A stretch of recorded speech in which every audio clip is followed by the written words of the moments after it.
Τώρα Παναγόπουλος Επαμεινώντας από την Αχαΐα.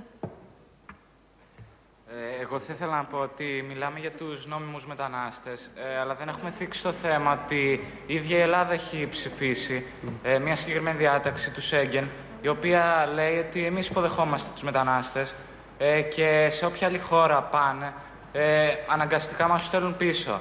Και αυτό γίνεται και με την Τουρκία, που ακολουθεί μια αντιευρωπαϊκή πολιτική, παρότι θέλει να εισαχθεί στην Ευρωπαϊκή Ένωση.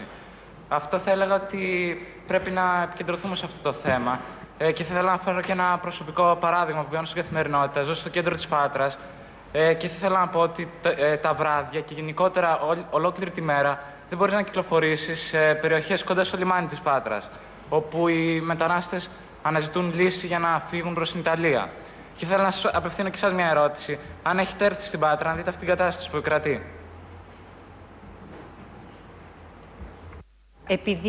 Να απαντήσουμε σε αυτό, επειδή δεν αφορά... Εγώ μοιραία έρχομαι από την Πάτρα περνώντας για να πάω στον πύργο. Όπως καταλαβαίνεις, τα βλέπω καθημερινά.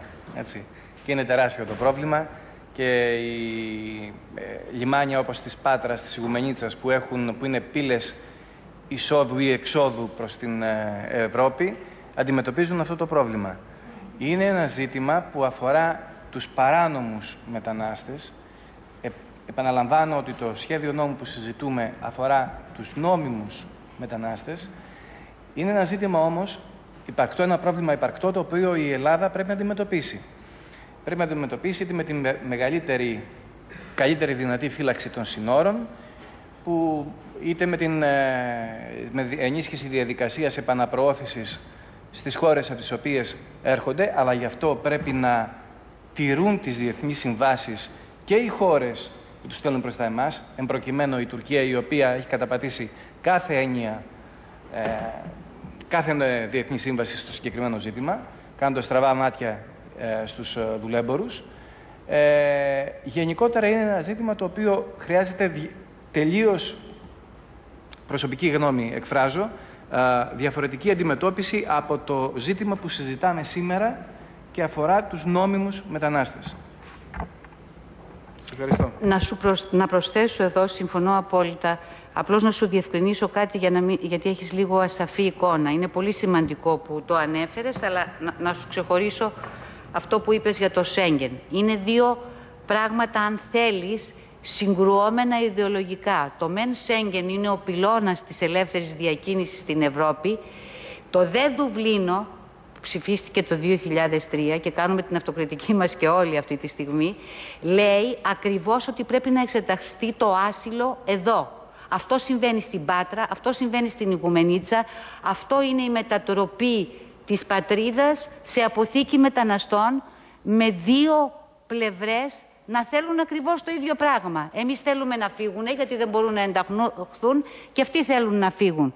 Γι' αυτό σε συνέχεια με αυτό που είπε προηγουμένως ο Γιώργος από τα Χανιά, έχει σημασία η πίεση στην Ευρώπη, δηλαδή είναι τρεις κατευθύνσεις. Η φύλαξη των συνόρων αφενός, για το μέλλον, η εξέταση των αιτημάτων του ασύλου γρήγορα για να ξέρουμε ποιοι θα πάρουν άσυλο, διότι διευκρινίζω εδώ ότι αυτοί που θα πάρουν άσυλο είναι οι μόνοι που μπορούν να ταξιδέψουν στην Ευρώπη. Αντιλαμβάνεσαι, πρέπει να δώσουμε τα άσυλα, διότι έτσι όπως προβλέπεται από τη Συμφωνία της Γενέβης, και η άλλη κατηγορία που δεν θα πάρουν άσυλο, που θα πρέπει να κρατηθούν και να τηρηθούν οι συμφωνίες επανεισδοχής στις χώρες τους, που πολλές φορές δυστυχώς αυτές οι χώρες, παρότι υπάρχουν συμφωνίες, ασκούν μέχρι και παρελκυστική πολιτική για να παραμένουν αυτοί οι άνθρωποι εδώ, και η πίεση, αυτό που είπες πριν, αυτό που λένε reallocation, δηλαδή το να ξαναμπορέσουν να ξαναμετρηθούν οι δυνατότητες των διαφορετικών ευρωπαϊκών χωρών, ακριβώς για να τηρήσουμε αυτό τον πυλώνα δημοκρατίας του Σέγγεν, να υποδεχτούν, είναι ο σωστός όρος, κάποιους από αυτούς τους μετανάστες, κάποιους από αυτούς τους ετούμενους άσυλο που δεν θα το πάρουν, αλλά δεν πάβουν να είναι μετανάστες ή ενδεχομένως να χρήζουν διεθνή προστασία. Είναι ένα θέμα λοιπόν μιας άλλης κουβέντας που έτσι πρέπει να αντιμετωπιστεί. Σε ευχαριστώ.